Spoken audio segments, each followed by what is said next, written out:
সূরা feel 5 বার পাঠ করে এক মুষ্টি বালুতে ফু দিয়ে সাথে সাথে শত্রুকে একেবারে ধ্বংস করে ফেলুন, শায়েস্তা করে ফেলুন। 5 মিনিটের মধ্যে শত্রু ধ্বংস হয়ে যাবে, শায়েস্তা হয়ে যাবে, নিস্তেজ হয়ে যাবে। প্রিয় ভাই বোনেরা, অনেক শত্রু রয়েছে আপনার, অনেক কঠিন থেকে কঠিন শত্রু আপনার, অনেক জনবল রয়েছে, অনেক শক্তিশালী আপনার শত্রু, জনবল রয়েছে, অর্থ রয়েছে, সম্পদ রয়েছে। তো কোনো কিছুতেই কাজ হবে না আপনি যদি আমলটি করতে পারেন। আপনাকে দেখিয়ে আপনার শত্রু পলায়ন করবে। হতে পারে আপনার জানের শত্রু, সম্পদের শত্রু, সম্মান নষ্ট করে শত্রু, রাস্তাঘাটে, হাটে, মাঠে, বাজারে যেখানেই দেখা হয় আপনার সম্মান নষ্ট করে। তাই এভাবে যদি হয় সম্মান নষ্টকারী শত্রু, তাহলে বেশি দিন টিকতে পারবে না, বেশি ক্ষতি করতে পারবে না, আপনার একেবারে বসে চলে আসবে, আপনার বাধ্য হয়ে যাবে, আপনার কাছে এসে স্যালেন্ডার করবে, আমাকে মাফ করে দাও, অনেক জুলুম করেছি তোমার সাথে, নির্যাতন করেছি, তোমাকে ক্ষতি করেছি, আর ক্ষতি করবো না, জুলুম নির্যাতন চালাবো না, তুমি আমাকে মাফ করে দাও। এভাবে তার মন গলে যাবে, হৃদয় অন্তর নরম হয়ে যাবে, আপনার কাছে এসে ক্ষমা ভিক্ষা চাইবে। প্রিয় ভাই বোনেরা, তাই শত্রু থেকে সাহায্য করার জন্য আমলটি করুন। দীর্ঘদিন হয়ে গেছে আপনার শত্রুতা করে, ক্ষতি করে, কিন্তু আপনি মুখ খুলতে পারছেন না। যখন মুখ খোলেন, আপনি নিজে প্রতিবাদ জানান, অন্য কারো মাধ্যমে জানান প্রতিবাদ, তখনই সে আরো বেশি শক্তিশালী হয়ে ওঠে, আরো বেশি ক্ষতি করার জন্য আপনার উপর উঠে পড়ে লাগে। তো আপনি এই জন্য একেবারে চুপ হয়ে রয়েছে। আর চুপ হয়ে থাকতে হবে না, আপনি গোপনে গোপনে আমলটি চালিয়ে যান, শত্রুর নাম, শত্রুর মায়ের নাম নিয়ে, দেখবেন কাজ হয়ে যাবে। তবে এই আমলটি প্রতিহিংসা বশত করবেন না। যদি শত্রু অবশ্যই আপনার ক্ষতি করে থাকে, তাহলে আপনি আমলটি চালাবেন, অন্যথায় কোনোভাবেই আপনি আমলটি চালাবেন না প্রতিহিংসা বশত, যে ওকে শেষ করে দিয়ে, এটা করবেন না আপনি কখন। প্রিয় ভাই বোনেরা, আমলটি কখন কিভাবে করবেন, কোন নিয়মে করবেন, আমলটি করে কিভাবে উপকৃত হবেন, সূরা ফিল পাঠ করে বালুতে ফু দিয়ে বালু কেমন করে ব্যবহার করবেন, আমি সব বলে দিচ্ছি। বিস্তারিত জানার জন্য, আমলটি শিখে রাখার জন্য ভিডিওটি না টেনে না কেটে ধৈর্য এবং মনোযোগ সহকারে শেষ পর্যন্ত আপনি দেখতে থাকুন, তাহলে আপনি সঠিক নিয়মে আমলটি করতে পারবেন। আর যদি টেনে টেনে কেটে কেটে দেখেন, তাহলে অনেক জায়গায় বাদ পড়ে যাবে, সঠিক নিয়মে আপনি আমলটি করতে পারবেন না। প্রিয় ভাই বোনেরা, তাই সঠিক নিয়মে আমলটি করতে হলে আপনাকে ভিডিওটি না টেনে না কেটে দেখতে। শুরুতেই কি করবেন, আপনি আমলটি করার ক্ষেত্রে কিছু বালু আপনার সামনে রাখবেন এবং ডেকে রাখবেন। ডেকে রেখে কি করবেন, উত্তম রূপে পবিত্রতা অর্জন করবেন, পবিত্র স্থানে কিবলামুখী হয়ে বসবেন, আর বালুর বাটি তো আপনার সামনে থাকবে। এরপরে জীবনের গুনার কথা স্মরণ করে ক্ষমা প্রার্থনা করবেন, হে আল্লাহ, জীবনের সমুদায় গুনাহ খাতাগুলো মাফ করে দিই, আমার অন্তরকে পাক পবিত্র বানিয়ে দিই। এভাবে বলে এরপরে আপনি 3 বার দুরূদ শরীফ পাঠ করবেন, সাল্লাল্লাহু আলাইহি ওয়াসাল্লাম, সাল্লাল্লাহু আলাইহি ওয়াসাল্লাম, সাল্লাল্লাহু আলাইহি ওয়াসাল্লাম। ইস্তিগফার দুরূদ শরীফ যখন পাঠ করা হয়ে যাবে, এরপরে আপনি কি করবেন, এরপরে আপনি সেই সূরাটি পাঠ করবেন। প্রিয় ভাই বোনেরা, সূরাটি যখন পাঠ করবেন, আল্লাহ রাব্বুল আলামিন বলবেন, হে আল্লাহ, আপনার কোরআনে শরণাপন্ন হয়েছে, আপনি আমার শত্রুকে নিস্তেজ করে দিন, দমন করে দিন, নরম করে দিন, অন্তরটাকে একবারে গলিয়ে দিন, সে যেন আমার ক্ষতি না করে, উপকারের জন্য কাজ করে, হে আল্লাহ, যত ক্ষতি করছে আর যেন ক্ষতি না করে। এভাবে বলে সূরা পাঠ করবেন। সূরা পাঠ করে পরবর্তী কিভাবে আপনি এই বালু ব্যবহার করবেন বলে দিচ্ছি, আগে সূরা বলে নেই, আমার দেখার নিয়মে আপনি সূরা পাঠ করবেন। বিসমিল্লাহির রহমানির রহিম। ألم تر كيف فعل ربك بأصحاب الفيل ألم يجعل كيدهم في تضليل وأرسل عليهم طيرا أبابيل ترميهم بحجارة من سجيل فجعلهم كعصف مأكول।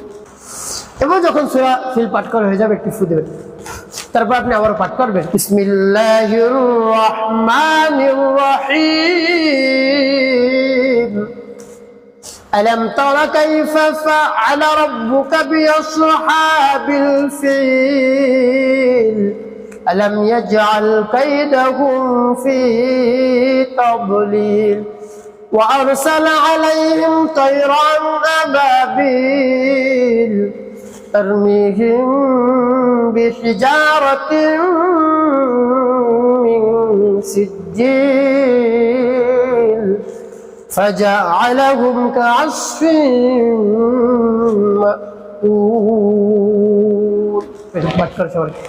তারপর আপনি মনে করেন যে আমার পাঠ করবেন বিসমিল্লাহির রহমানির রহিম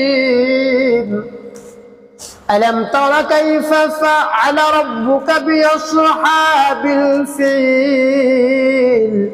ألم يجعل كيدهم في تضليل وأرسل عليهم طيرا أبابيل ترميهم بحجارة من سجيل فجعلهم كعصف مأكول পাঠ করা সবার একটু প্রিয় ভাই বোনা কতবার পাঠ করবেন গুনে গুনে আপনি পাঠ করবেন এভাবে 5 বার 5টি ফু দিবেন বালুর মধ্যে শেষে কি করবেন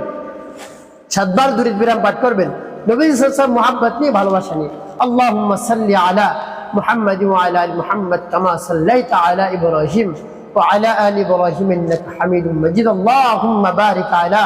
محمد وعلى آل محمد كما باركت على إبراهيم وعلى آل إبراهيم إنك حميد مجيد اللهم صل على محمد وعلى آل محمد كما صليت على إبراهيم وعلى آل إبراهيم إنك حميد مجيد اللهم بارك على محمد وعلى آل محمد كما باركت على إبراهيم وعلى آل إبراهيم إنك حميد مجيد اللهم صل على محمد وعلى آل محمد كما صليت على إبراهيم وعلى آل إبراهيم إنك حميد مجيد اللهم بارك على محمد وعلى آل محمد كما باركت على إبراهيم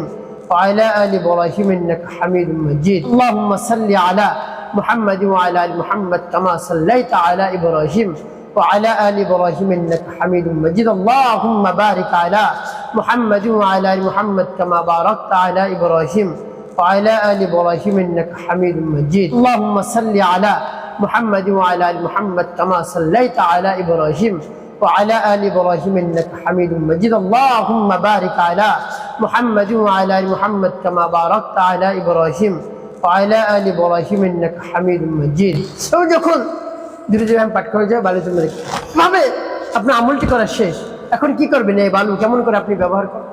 আমি বলে দিচ্ছি রাত্র যখন গভীর হয়ে যাবে শত্রুর নাম শত্রুর মায়ের নাম নিয়ে আপনি বালু আগুনের মধ্যে টালবেন একটা পাতিল আগুনের মধ্যে দিবেন চুলায় দিয়ে তারপর টালবেন বা আগুনের মধ্যে এভাবে নিক্ষেপ করতে পারেন তবে টাললে ভালো হয় শত্রুর নাম শত্রুর মায়ের নাম নিয়ে আগুনে টালবেন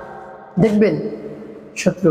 একেবারে দমন হয়ে যাবে নিস্তেজ হয়ে যাবে একেবারে ধ্বংস হয়ে যাবে আপনার বিরুদ্ধে মুখ খুলতে পারবে না আপনার ক্ষতি করতে পারবে না এভাবে নিয়মিত আপনি এই আমলটি 1 সপ্তাহ পর্যন্ত চালাবেন অল্প অল্প করে আপনি এই বালু টালবেন তবে একদিন যে আমল করছেন বালু সেই বালুতেই কাজ হবে 7 দিন পর্যন্ত অল্প অল্প বালু আপনি টালবেন এবং নিয়ত করবেন এবং মনে মনে আল্লাহ রাব্বুল আলামিনের কাছে বলবেন হে আল্লাহ শত্রুকে দমন করার জন্য আমলটি করতেছি আপনি আমার শত্রুকে দমন করে দিন নিস্তেজ করে দিন দেখবেন বিশ্বাস নিয়ে যদি আমলটি করতে পারেন কাজ হয়ে যাবে শত্রু একেবারে দমন হয়েই যাবে ইনশাআল্লাহ একটি কাজ আপনাকে করতে হবে 5 ওয়াক্ত নামাজ আদায় করতে হবে মানুষের কল্যাণে খেদমতে কাজ করবেন অবশ্যই আপনার জীবন হবে সুখময় এবং শান্তিপূর্ণ ইনশাআল্লাহ।